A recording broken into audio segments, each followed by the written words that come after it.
सभी जानते हैं कि ये चश्मा अधिकांश लोगों को लगाना पड़ता है ना। और मुझको भी लगाना पड़ रहा है ना। और मुझको अगर कह दीजिए कि ये किताब जो है जितना सामने से आप लोग पढ़ लेते हैं, है ना, आप पढ़ पा रहे हैं ना, पढ़िए आप क्या लिखा है। हाँ, आप देखिए, आप पढ़ ले रहे हैं, लेकिन हमको यहाँ से पढ़ने में नहीं आ रहा है ना। हमको पढ़ने में समस्या है, और हम अगर बहुत कोशिश करेंगे तो हम इसको दूर करेंगे अपने से, तब हमको लगेगा कि संसार को हम, और यहाँ भी बहुत स्पष्ट रूप से हमको दिखाई नहीं पड़ रहा है। तब हम क्या करते हैं कि हमको ये चश्मा लगाना पड़ता है ना। ठीक है, अब हमको स्पष्ट दिख रहा है संसार को, हम मुख्य रूप से अपनी ज्ञानेंद्रियों से जानते हैं। ठीक है, तो ये आँख का दोष है ना, दृष्टि दोष।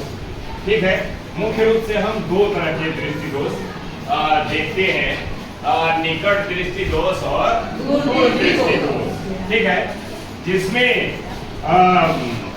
कैसे ये दोष होते हैं थोड़ा हम इसको अपनी इस गतिविधि के माध्यम से जानेंगे और समझेंगे। ठीक है, आप सभी जानते हैं कि प्रकाश की किरणें हमारी आंखों में आती हैं, तब हमको वस्तु का प्रतिबिंब दिखता है। ठीक है ना। और ये जहां पर वस्तु से आने वाली प्रकाश की किरणें फोकस होंगी, वहीं पर प्रतिबिंब बनेगा। क्या बनेगा? प्रतिबिंब। और तो इस क्रम में हम लोगों ने यहाँ पर आपके लिए एक बल्ब रखा हुआ है फोड़ करके। ठीक है, आप लाइट चलाइए बेटा।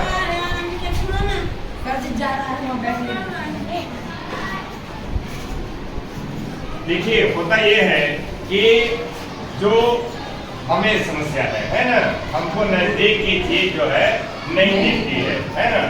हमने क्या किया, थोड़ा दिखाने दीजिए कि इतना दूर पर किताब को रखा तो मैं उस किताब को पढ़ पाया, है ना। माने हमारा जो हमारी जो आँख है, यहाँ हम 25 सेंटीमीटर पर रखते हैं, तो हमारी आँख के रेटिना पर, दृष्टि पटल पर चित्र नहीं बनता है। कहाँ बनता है? इसके पीछे बन रहा है ना। माने हमारा जो ये आँख का लेंस है वो पतला हो गया है, इसकी वक्रता कम हो गई है। तो इसके लिए क्या करते हैं, एक और उत्तल लेंस लगाते हैं, उभरा हुआ लेंस, है ना। वो क्या करता है कि प्रकाश की किरणों को वो मोड़ता है अंदर की ओर। क्या करता है? अब ये जो प्रकाश की किरण यहाँ से सीधे जा रही थी, है ना, तो ये पीछे चली जा रही थी, तो उसने थोड़ा सा ये मोड़ दिया, है ना। क्या कर दिया? मोड़ने के बाद जो ये तिरछा ऐसे आ रही थी, तो इसको और मोड़ दिया तो ये क्या हुआ, ये प्रकाश की किरण दोबारा अपवर्तित हुई। दोबारा अपवर्तित होने में ये इसका जो दोनों प्रकाश की किरणें रेटिना पर मिली, और दो प्रकाश किरणें जहाँ मिलती हैं वहां पर क्या होता है? प्रतिबिंब बनता है ना।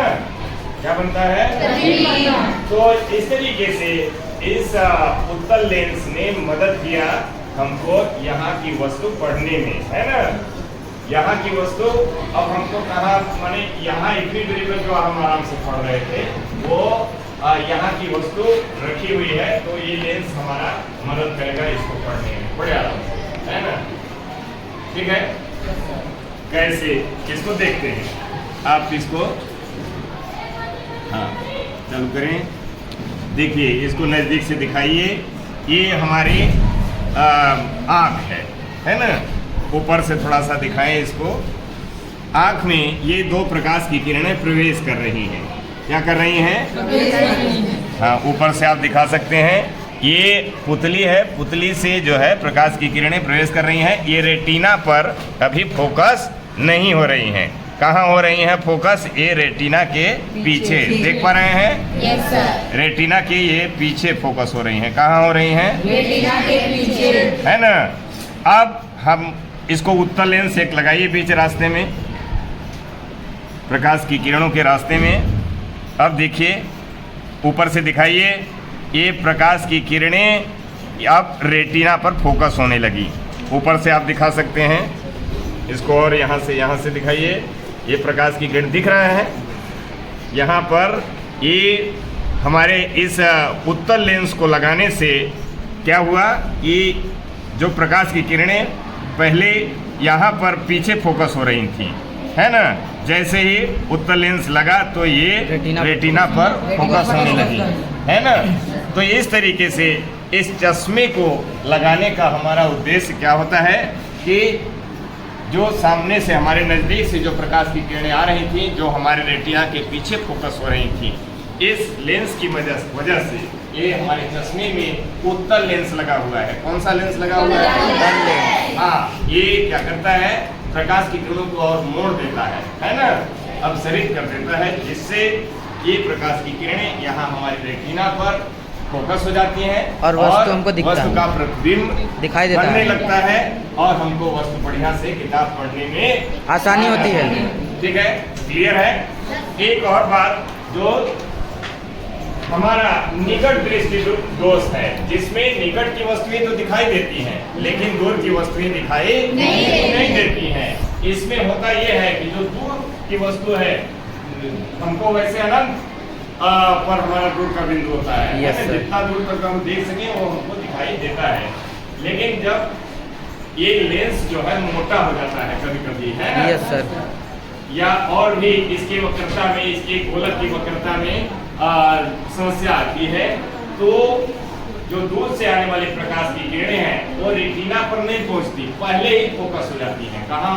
पहले ही फोकस हो जाती है और प्रतिबिंब जहाँ पर फोकस होगा वहाँ पर नहीं बनेगा, ठीक है ना। अब पहले ही बन जाएगा तो हमको दिखाई नहीं देगा, क्योंकि दिखाई देने के लिए जरूरी है रेटिना, देखने वाली जो कोशिकाएं हैं हमारे रेटिना पटल की, है ना, दृष्टि पटल की कोशिकाओं पर ही प्रतिबिंब बने, तभी हम देख पाएंगे, है ना। नहीं तो हम चमड़ी से नहीं देख लेते, है ना। आँख के अंदर ही क्यों दिखाई देता है? क्योंकि वहाँ देखने वाली संवेदी कोशिकाएं होती हैं, है ना, तंत्रिका कोशिकाएं होती हैं। दो तरह की, कौन कौन जानते हैं आप? शंकु और शलाका।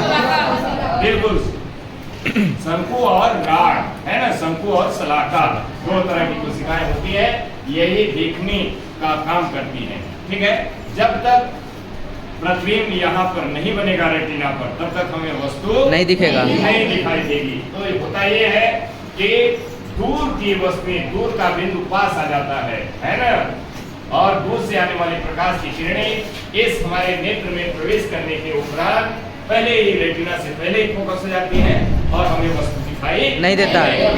इसके उपचार के लिए हम लोग अवतल लेंस लगाते हैं। अवतल लेंस क्या करता है? प्रकाश किरणों को क्या फैला देता है, फैला देने से फिर वो हमारे आँख के लेंस पर पड़ता है और ये फैली हुई प्रकाश की किरणें फिर जाकर के रेटिना पर फोकस होती है, फोकस हो जाती है और हमें वस्तु दिखाई देता है।